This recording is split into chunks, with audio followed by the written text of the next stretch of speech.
Welcome to the TFCL How To Series, an informative series geared towards making the cultural practitioner more prepared for this competitive industry. In today's episode, we focus on proposal writing. Sometimes all you may have needed was capital, but your susu admin disappeared. Now you need $1 million sponsor, but you can't just walk up to a sponsor like you're asking mommy for snack money. In fact, you will need a proposal. Okay then. Will you marry me? Not that kind of proposal.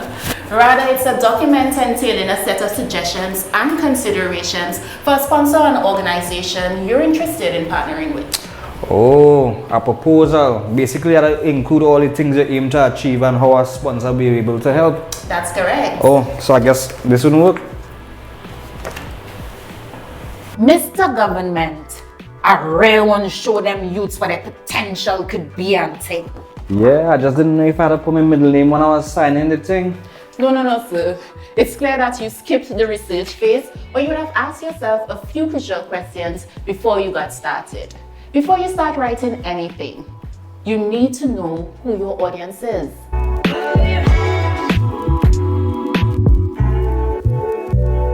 Maybe yours may be the elderly or their grandchildren, but it must be clear.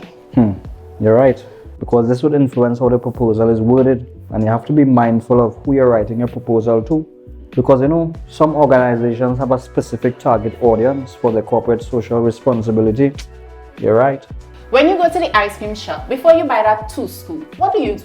Here, you see, I like to sample like 4 or 7 for me to get an idea what I'm getting myself into before I spend my money, Get a feel for the flavor and thing, right? Yeah, pretty much. Managers approach proposals in a similar way.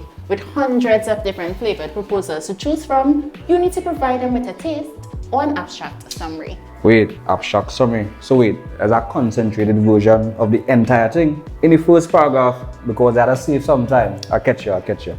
Yes, it should include who you are, what you do, what you plan to do, and when. After the summary, you really get a chance to sell your ideas under the heading Event Ideas. Event ideas. Give me a second and let me write that down. So don't sell yourself cheap. But let me get it straight.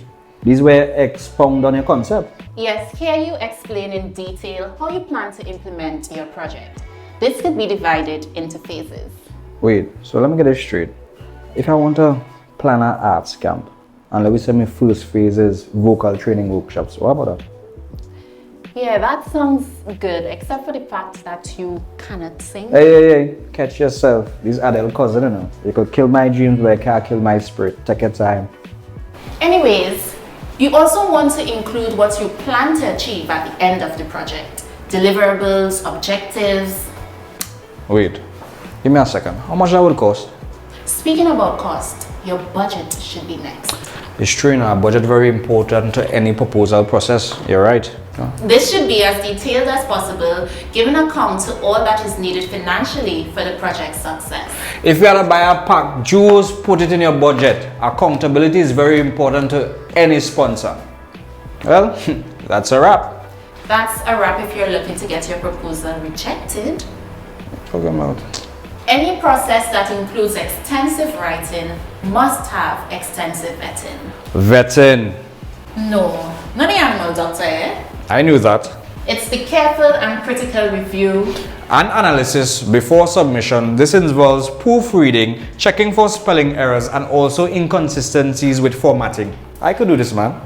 It's best that the author does not vet his or her own document. If unsure, utilize resources available on YouTube or Google.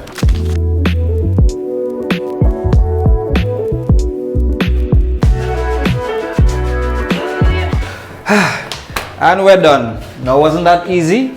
Once you're intelligent as me and have a wonderful sidekick. It's sidekick. Whatever, man.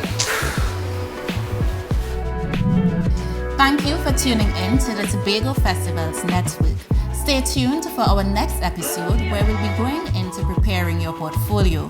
This episode was brought to you by the Tobago Festivals Commission Limited and the Tobago House of Assembly.